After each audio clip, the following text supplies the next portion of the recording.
우리가 이 고난 주간을 보내면서 이렇게 매년 이렇게 오는 매년 이렇게 오는 절기가 아니라 이렇게 해서 매년 하니까 이렇게 넘어가는 것이 아니라 이 고난 주간을 지내면서 예수님께서 어떻게 무엇 때문에 이 땅에 오셨고 바로 우리를 위해서 이 땅에 오신 그 주님을 위해 주님을 기억하고 그 은혜를 마음에 새길 수 있는 저와 여러분이 되기를 소망합니다.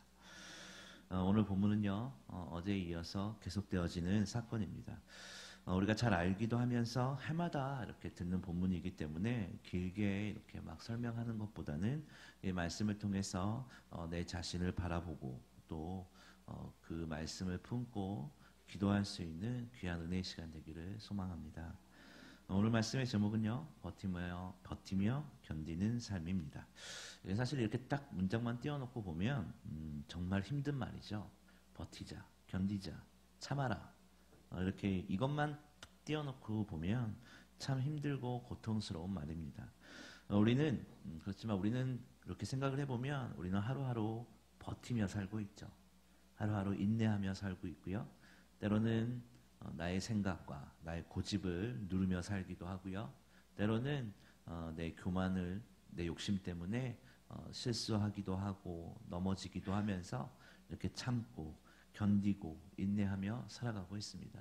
이 고난주간에 제가 고난주간을 생각한 저한테 고난주간이 무엇이냐라고 물어본다면 제 자신을 한없이 이렇게 채찍질하는 주간 이렇게 생각을 해요. 한 주간 동안 내 자신을 절제하고 이렇게 때로는 침묵하기도 하고 때로는 내 자신을 이렇게 누르면서 이렇게 마음을 누르면서 이렇게 좀 다운을 시키는 것 같아요. 그래야 왜 그러느냐? 그래야 뭐 물론 그렇지는 않겠지만 그래야 주님의 부활이 크게 다가오더라고요. 복된 소식이 우리 삶 가운데 있기를 위해서는 우리가 한없이 연약함을 고백해야 되거든요.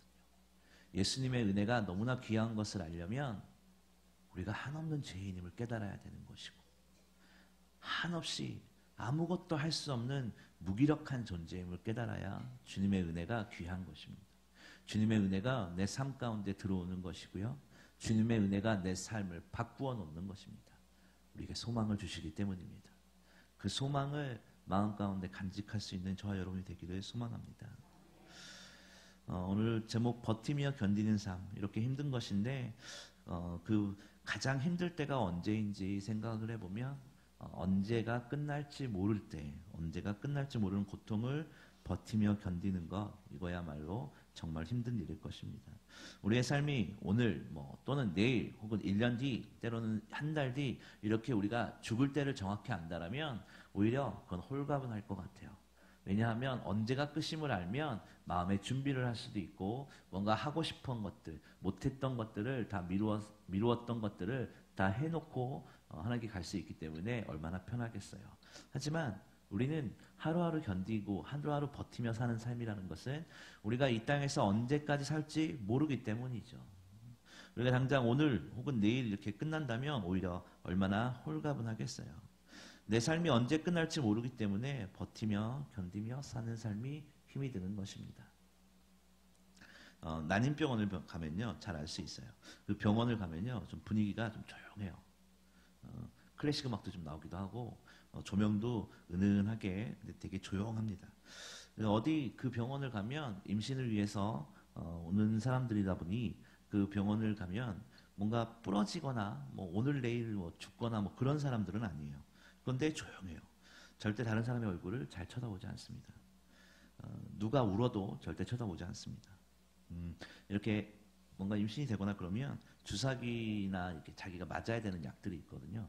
근데 그 약을 이렇게 네모난 종이백에 이렇게 줘요. 별거 아닌데 그걸 들고 다니는 사람들이 그렇게 부러울 수가 없답니다. 그래서 모든 사람들이 그 종이 가방을 갖고 싶어 한대요. 그곳이 힘든 곳은 종이백이 나한테 없어서가 아니라 그 진행하는 과정들이 언제 끝날지 모르기 때문이겠죠.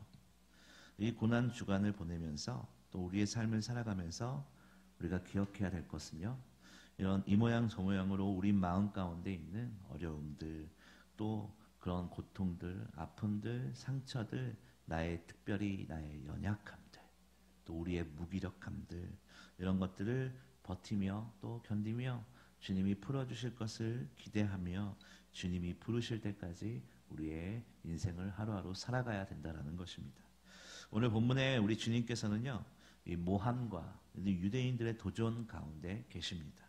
얼마 전까지는 분명 주님을 보면서 신기해하기도 하고 놀랍기도 하고 따라다니기도 하면서 그랬던 사람들이 오늘 이 자리에 오늘 본문에 모여 있습니다.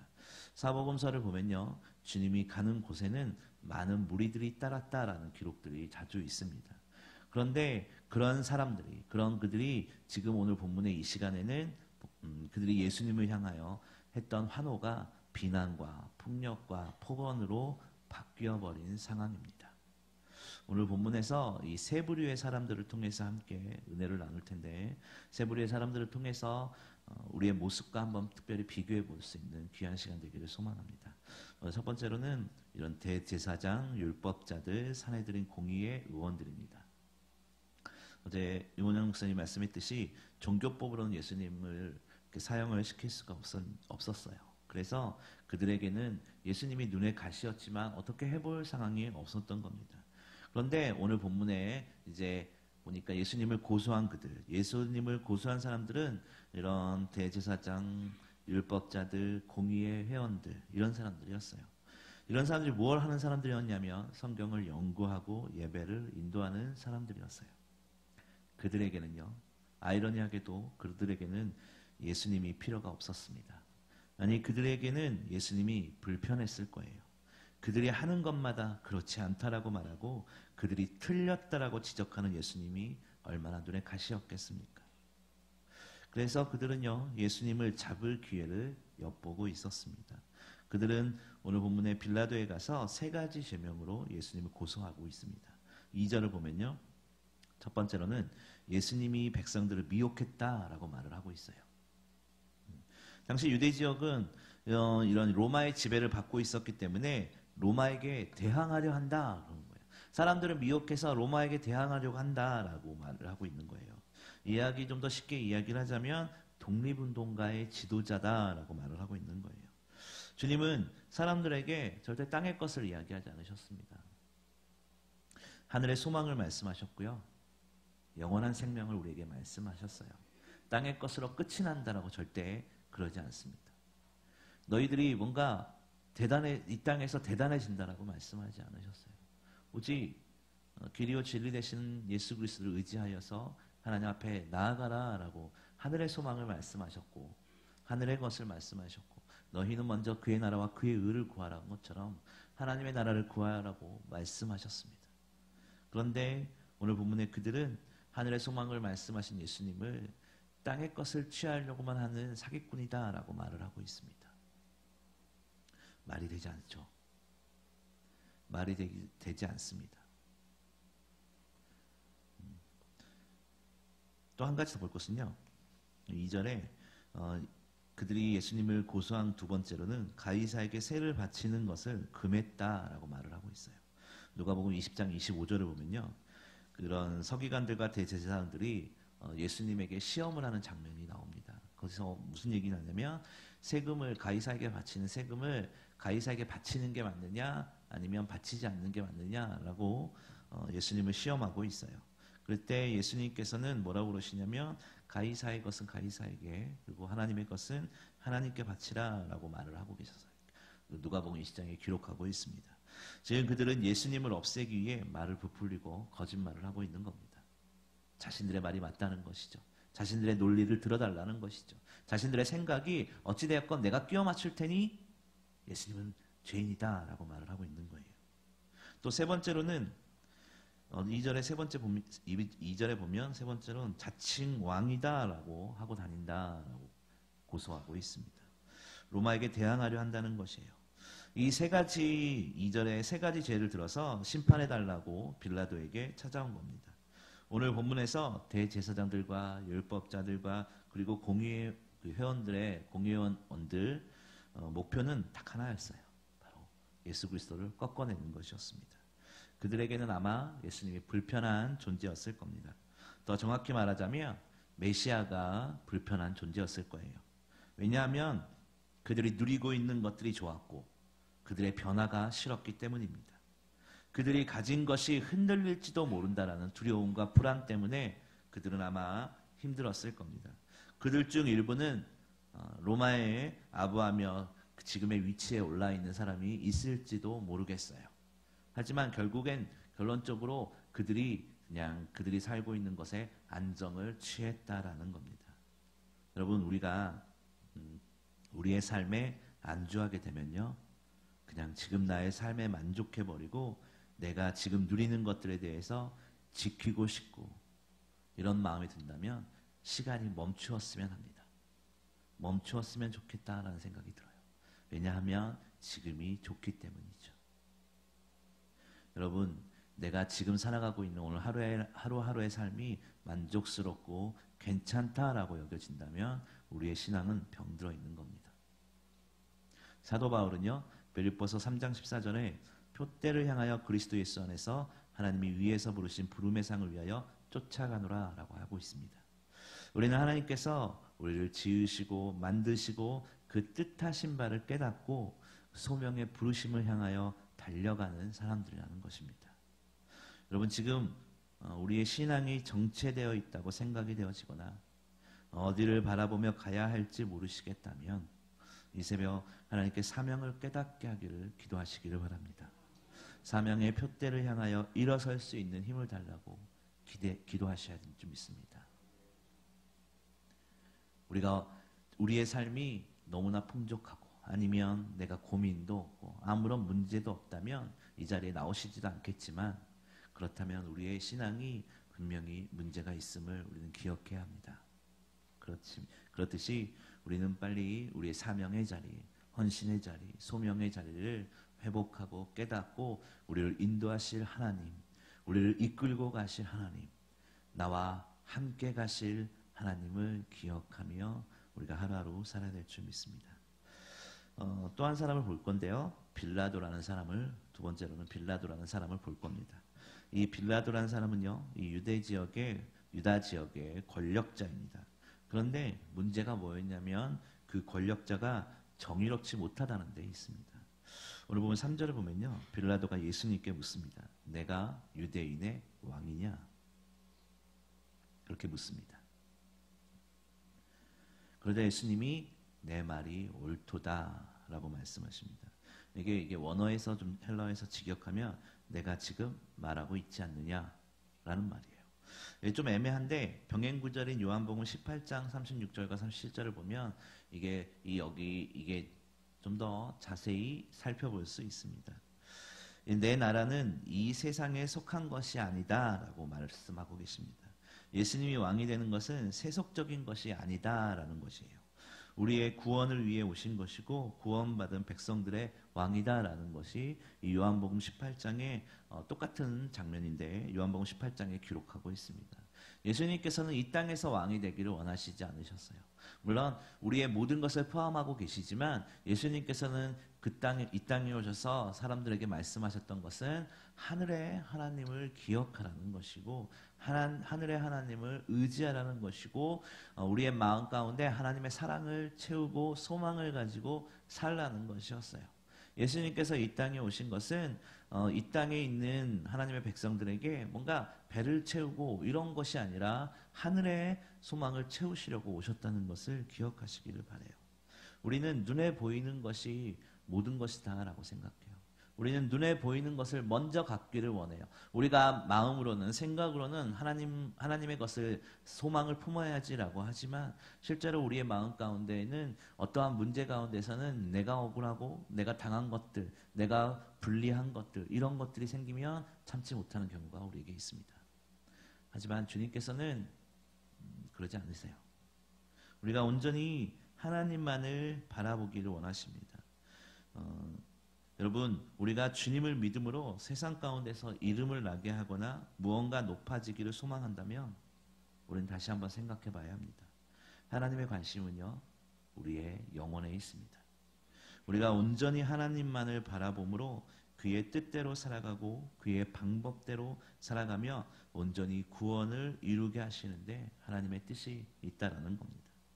오늘 우리의 삶이 이런 물질만능주의의 삶이라면 생각을 바꾸어서 하나님의 중심의 삶, 하나님을 주인으로 모시는 삶, 하나님 우선주의의 삶, 우리의 삶을 완전히 하나님께 맡길 수 있는 우리의 인생이 되어야 할 줄 믿습니다.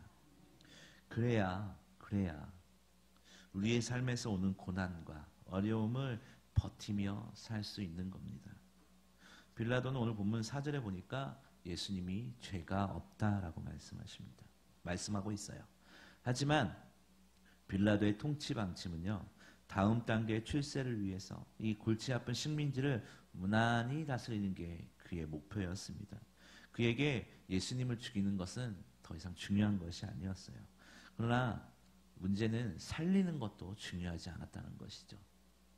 그냥 그는 자신의 안위, 자신이 먹고 사는 것, 그것만 지장 없으면 다른 것은 이렇든 저렇든 아무런 문제가 되지 않는 사람이었다는 겁니다. 다만 예수님을 이런 처리하는 과정 가운데에서 밀란이 일어나거나 자식에게 이런 해로운 일이 일어나지만 않으면 원만하게 봉합되는 것이 그에게는 목표였던 겁니다. 그래서 오늘 본문에 그는 아무런 결정을 하지 못합니다. 예수님이 갈릴리 출신이라는 말에 얼른 헤롯에게 보내버리죠. 자기 책임만 아니면 되는 겁니다. 내 손에 피만 안 묻히면 되는 겁니다. 나만 원망받지 않으면 되는 겁니다. 나만 무리 없이 다음 단계로 가면 되는 겁니다. 여러분, 우리 가운데 이런 모습이 있지 않습니까? 나만 아니면 된다는 생각. 나만 상처 안 받으면 다른 사람에게는 상처 주어도 된다. 나만 피해받지 않으면 남들이 넘어지던 피해를 받던 중요하지 않다. 나만 하나님께 복 받으면 우리 믿음의 공동체는 어찌되었건 상관없다. 우리에겐 이런 생각들이 있지 않느냐 이겁니다. 하나님께서는요, 우리의 세미한 음성에도 귀를 기울이시고 하나님을 사랑하고 이웃을 사랑하기를 원하십니다. 우리를 통해서 하나님의 공동체가 세워지기를 원하시고요. 우리를 통해서 하나님의 나라가 확장되어지기를 원하십니다. 무언가 하면 내가 상처받으니 나만 안 하면 돼. 하나님은 하시니 그냥 조용히 신앙생활 하면 돼. 그러면 되는 겁니까? 그러면 모든 것이 다 되느냐 이거예요. 그렇지 않아요. 그렇지 않습니다. 예수님께서 만일에 그런 마음을 드셨다면 우리를 위해서 죽으셨겠습니까?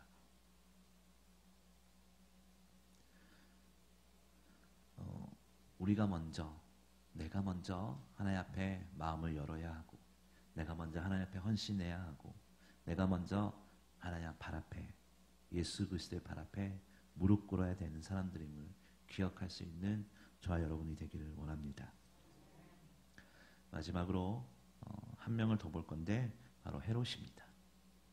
세 번째로는 헤롯인데, 이 헤롯은 예수님이 태어났을 때 그 30여 년 전, 33년 전에 그 베들레헴 아이들을 학살한 그 헤롯은 아니고요. 그 헤롯의 아들 안티파스라는 사람입니다. 이 헤롯의 아들 이 안티파스라는 사람은 어떤 사람이냐면 우리가 잘 아는 세례 요한을 죽인 사람이기도 합니다. 예수님에 대한 소문을 그는 아마 이렇게 익히 많이 들었을 거예요. 오늘 본문 8절을 보면요, 예수를 보고 심히 기뻐했다 라고 얘기를 하고 있어요. 예수님에 대한 소문을 익히 들었다라고 말을 하고 있어요. 그 이유는 다른 것이 아닙니다. 그 이적 행함을 보고자 했던 겁니다. 그래서 예수님을 보고 기뻐했다는 것이죠. 누가복음 9장 9절을 보면요, 사람들이 예수님을 가리켜 세례 요한이 살아났다라고 하는 말을 그가 듣고 당황하는 장면이 누가복음 9장에 나옵니다.